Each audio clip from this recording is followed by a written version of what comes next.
Dear students, সবাইকে সালাম ও শুভেচ্ছা জানিয়ে এই লেসন শুরু করছি। এই লেসনে আমরা mathematics first part straight lines chapter থেকে আরো 4টি রিটেন প্রশ্ন তুলে ধরব।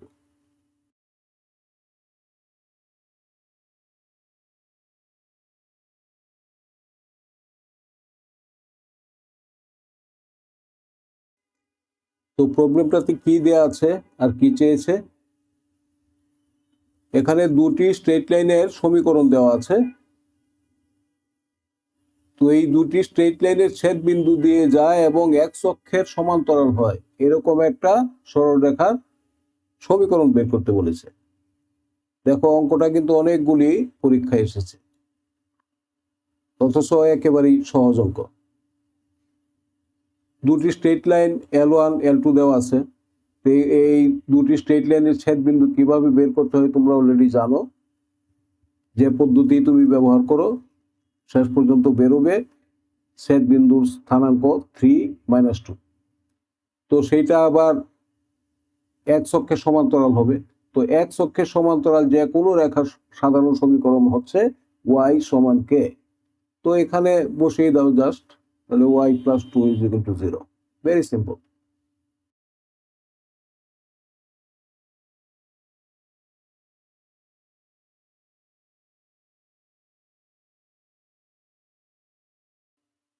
তো এই প্রবলেমটাতে কি বলেছে? বলেছে একটা সরল রেখার সমীকরণ বের করতে, যা এই 6-7 বিন্দু দিয়ে যাবে এবং এই রেখার সাথে 45 ডিগ্রি কোণ উৎপন্ন করবে। তো তোমরা জানো এরকম রেখা আসলে একটা না, সবসময় এক জোড়া রেখা থাকে যা একটা নির্দিষ্ট রেখার সাথে একটা নির্দিষ্ট কোণ উৎপন্ন করে। প্রবলেমটা সলভ করতে করতে বিষয়টা আরো ক্লিয়ার হবে। তো আমরা L1 সমান জানি, এটা M1 মানে এই L1 রেখার ঢাল সমান -3/4, এই যে এখান থেকে এসেছে। আর এই দুটি রেখা, দ্বিতীয় রেখা হচ্ছে L2, যেটা আমরা বের করব। তো এই দুটি রেখার মাঝখানে অ্যাঙ্গেল থিটা সমান 45 ডিগ্রি। তো আমরা জানি tan theta equals to absolute value of M2 minus M1 divided by 1 plus M2 M1। এখন tan 45 থিটার মান বসালে হয়ে যাচ্ছে 1 সমান এইটা, আলটিমেটলি 1 সমান এইটা। এখন এটা দুটি কেস হতে পারে। একটা হচ্ছে এটার ভ্যালু যা আছে সেটা ধরে M2 মান বেরোবে একটা, আর এটাকে -1 দিয়ে গুণ করে যা হবে সেটা সমান 1 ধরে M2 ভ্যালু হবে আরেকটা। এই দুটি সরল রেখাই 6-7 বিন্দু দিয়ে যাবে। আর প্রথম সরল রেখার স্লোপ বেরিয়েছে 1/7, সুতরাং y - 7 equals to 1/7 into x - 6, এই যে 6। তো শেষ পর্যন্ত দাঁড়ালো ইকুয়েশন 1 x - 7y + 43 = 0। তো দ্বিতীয় ক্ষেত্রে M2 সমান -7 বসাও। একইভাবে y - 7 equals to -7 into x - 6। তো ইকুয়েশন 2 দাঁড়াচ্ছে 7x + y - 49 = 0। একটু ইন্টারেস্টিং ব্যাপার খেয়াল করো, অঙ্কের সৌন্দর্যটা দেখো। এই দুটি রেখা যদি একটা রেখার সাথে 45 ডিগ্রি কোণ উৎপন্ন করে বিপরীত দিক থেকে, তাহলে এই দুটি রেখার মাঝখানে কোণ কত? 45 + 45 90। তো মাঝখানে এই দুইটা যদি পরস্পর লম্ব হয় তাহলে এদের স্লোপের গুণফল কত হবে? -1। তাহলে এই যে দেখো 1/7 আর -7 গুণ করলে কত হয়? -1। অঙ্কের সৌন্দর্যটা দেখো। এটা থেকে আরেকটা জিনিসও বুঝতে পারলে, যে অঙ্কটা করার সাথে সাথে অন্তত বুঝতে পারলে যে অঙ্কটা হয়েছে, কারণ দুইটা স্লোপের গুণফল যেহেতু -1, অঙ্কটা হয়েছে, এটার সম্ভাবনাই একেবারে অনেক বেশি।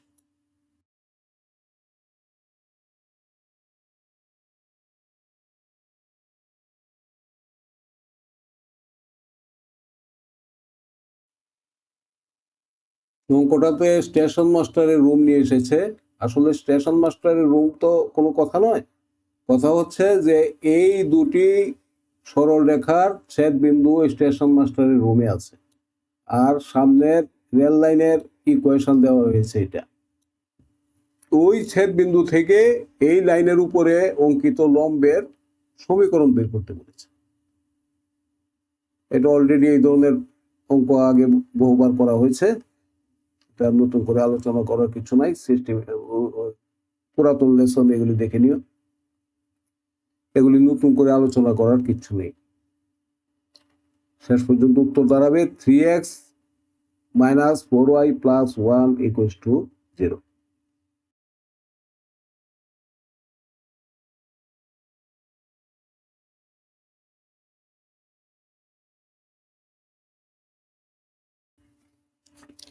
এই প্রবলেমটাতে একটা রেফারেন্স লাইন দেয়া আছে। তো এমন একটা সরলরেখার সমীকরণ বের করতে বলেছে যা মূল বিন্দু দিয়ে যাবে এবং এই রেখার সাথে tan ইনভার্স হাফ কোণ উৎপন্ন করবে। আসলে তোমরা অলরেডি জানো যে এই ধরনের রেখা আসলে একটা থাকে না, দুইটা থাকে। তো সমাধান এটা আগেরটার মতোই। tan থিটা সমান absolute value of m2 minus m1 divided by 1 plus m2 m1, tan theta সমান হাফ। এটা জাস্ট আবার দুইটা কেস দাঁড়ালো, একবার পজিটিভ ধরে একবার নেগেটিভ ধরে করে গেলেই হবে। শেষ পর্যন্ত হবে একটা হচ্ছে 7x minus 4y সমান 0, আর একটা হবে x minus 8y সমান 0। এই দুটোই ওই রেফারেন্স লাইনের সাথে tan ইনভার্স হাফ কোণ উৎপন্ন করে। এটার একটা রিটেল লেকচার আমি দিচ্ছি ব্যাপারটা তোমাদেরকে আরো ভালোভাবে বোঝানোর জন্য। তো আমাদের রেফারেন্স লাইন হচ্ছে 3y equals to 2x, অর্থাৎ y equals to 2/3x। আর যে দুটো লাইন আমাদের বেরোলো সেটা হচ্ছে 7x minus 4y সমান 0, যেখান থেকে আসবে y equals to 7x by 4। আরেকটা লাইন হচ্ছে x minus 8y সমান 0, যেখান থেকে আসবে y সমান x by 8। তো ঠিক আছে, x এর যদি মান আমি 3 বসাই তো রেফারেন্স লাইনটা আমরা পাই y সমান 2, অর্থাৎ মূল বিন্দু দিয়ে যাবে x সমান 3 y সমান 2 এই বিন্দু দিয়ে যাবে। এই তো এইটা হচ্ছে রেফারেন্স লাইন, তোমরা খেয়াল করো, এটা হচ্ছে রেফারেন্স লাইন। তো সবগুলি রেখা তো মূল বিন্দু দিয়ে যাবেই, সুতরাং মূল বিন্দু তো আছেই। আর এখানে x সমান 4 বসালে y সমান 7 হয়, অর্থাৎ x সমান 4 এই আর y সমান এই বিন্দু দিয়ে যাবে। সুতরাং এইটা হচ্ছে এই লাইনটা। আর একটা হচ্ছে x সমান যদি 8 বসাই তাহলে y সমান 1, অর্থাৎ এই বিন্দু দিয়ে যাবে। অর্থাৎ এই হলো রেফারেন্স লাইন মাঝখানেরটা, এই লাইনটা হচ্ছে এইটা, আর এই লাইনটা হচ্ছে এইটা। এই কোণটা হচ্ছে tan ইনভার্স হাফ, এইটাও tan ইনভার্স হাফ, এইটা দুইটাই সমান। অর্থাৎ দুই দিক থেকে তোমার এই tan ইনভার্স হাফ কোণ তৈরি করছে। এই রেখার সাথে এই দিক থেকেও এই লাইনটা tan ইনভার্স হাফ কোণ তৈরি করতে পারে, আবার উল্টা দিক থেকেও এই লাইনটা তোমার tan ইনভার্স হাফ কোণ তৈরি করতে পারে। এই জন্য সবসময় এক জোড়া লাইন আসে। tan ইনভার্স হাফ মানে 26.57 ডিগ্রি হয়। অ্যাকচুয়াল বিন্দুগুলি গ্রাফে বসিয়ে মেপে দেখো, ওই 26.57ই পাবে। আশা করি বিষয়টা বুঝতে পেরেছ। আজকে পর্যন্তই, সবাই ভালো থেকো।